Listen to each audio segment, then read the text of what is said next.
29 अक्टूबर 2024 धनतेरस पर 5 कौड़ी और 5 हरी इलायची घर में रख देना, 1 साल में ही करोड़पति बन जाओगे। तो साल 2024 में धनतेरस पर 100 साल बाद अद्भुत संयोग बन रहा है। ऐसे में अगर आप ये उपाय कर लेते हैं 5 कौड़ी 5 हरी इलायची वाला, तो भाग्य को चमकने में ज़्यादा देर नहीं लगेगी। साथ ही साथ आपको बता दें कि खरीदारी के लिए बहुत ही उत्तम इस बार की धनतेरस पड़ रही है। अब धनतेरस पर कौन सी चीज़ें खरीदनी चाहिए और हरी इलायची और कौड़ी वाला उपाय जो आपको करना है वो किस तरह से करना है, धनतेरस की पूरी जानकारी आज की वीडियो में आपको मिलेगी। आज की ये वीडियो आपके भाग्य को चमकाएगी, माँ लक्ष्मी की कृपा आपको दिलाएगी। तो साल 2024 की धनतेरस ऐसा समझ लीजिए आपके भाग्य को रातों रात चमका देगी और आपको धनवान बना देगी। बस ये उपाय आपको धनतेरस के दिन करना है। तो इस बार धनतेरस पर 100 साल बाद धन त्रयोदशी यानी धनतेरस के दिन त्रिग्राही योग, पुष्कर योग, इंद्र योग के साथ लक्ष्मी नारायण योग और शश महापुरुष राज योग यानी कि कुल 5 शुभ संयोग इस दिन बनने जा रहे हैं। और ऐसे में ये कौड़ी और हरी इलायची वाला उपाय ना आपकी पीढ़ियों को भी धनवान बना देगा। तो बिल्कुल इस दिन का लाभ उठाएं और अपने भाग्य को चमकाएं। तो देखिए धनतेरस पर जो लक्ष्मी नारायण योग बन रहा है ना, इस योग में आप कोई भी उपाय कर लेना, आप देखेंगे कि रातों रात चमत्कार होगा और आपके घर में धन की वर्षा होगी। आपकी तिजोरी धन से भरती चली जाएगी और आपका जो बैंक बैलेंस है वो बढ़ता चला जाएगा।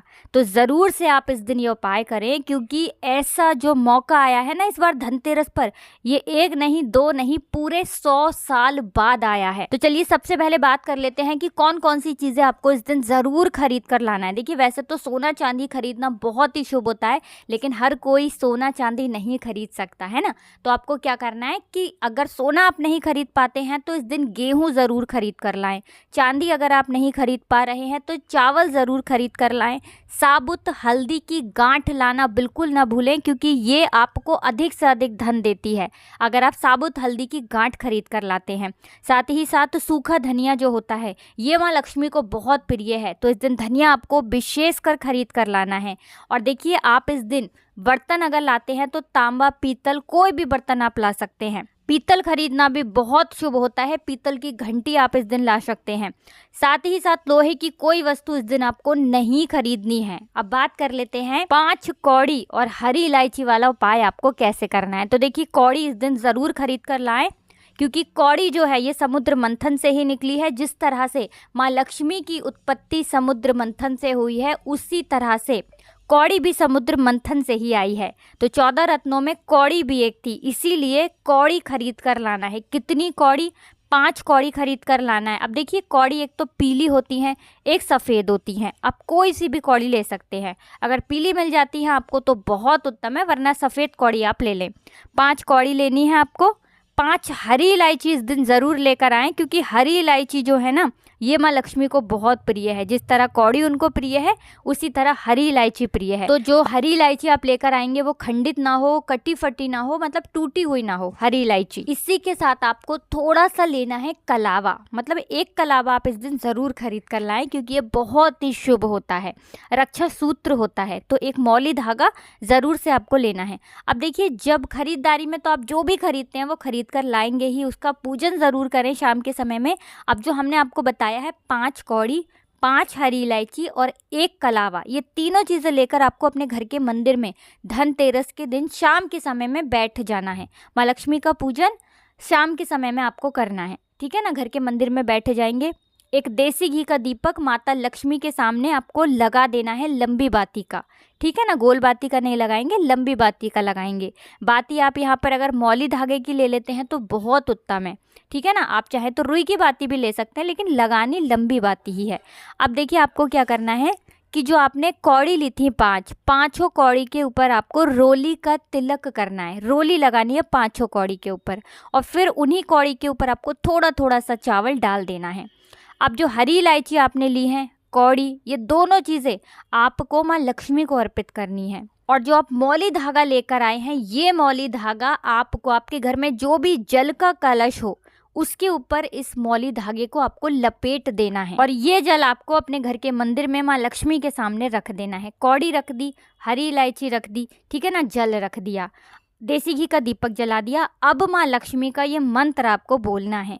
मंत्र आप ध्यान से सुन ले। ओम महालक्ष्मी नमः, ओम महालक्ष्मी नमः, ओम महालक्ष्मी नमः। इस तरह से आपको 11 बार बोलना है।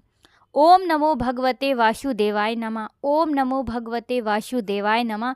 ये मंत्र भी आपको 11 बार बोलना है। अब जो लोग मंत्र ध्यान नहीं रख पाते हैं वो जय श्री हरि विष्णु, जय माता लक्ष्मी, जय श्री हरि विष्णु, जय माँ लक्ष्मी इस तरह से 11 बार बोल देंगे, ठीक है ना। पूजन आपने कर लिया। बाकी आप भोग में जो भी लगाना चाहते हैं माँ को वो भोग में लगाइए। मिश्री का भोग लगा दीजिए, शक्कर का लगा दीजिए। अब धनतेरस के दिन आपने ये 5 हरी इलायची रख दी, यानी माँ लक्ष्मी के सामने 5 हरी इलायची रख दी, 5 कौड़ी रख दी।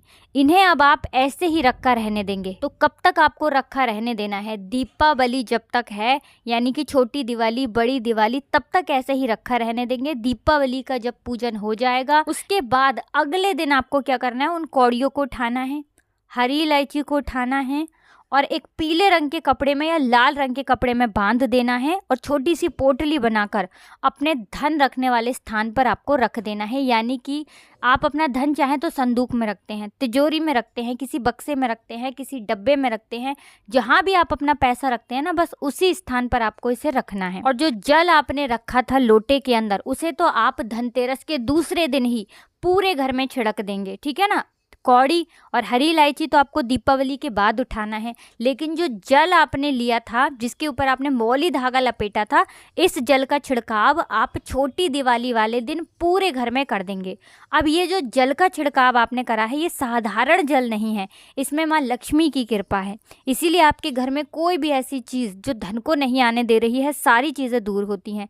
दूसरी चीज़ की जब दीपावली के बाद आप कौड़ी और हरी इलायची अपने धन रखने वाले स्थान पर रख देंगे ना, जिसमें कि माँ लक्ष्मी की कृपा है, तो फिर देखना धन की तिजोरी कैसे भरती है और कैसे आप धनवान बनते हैं।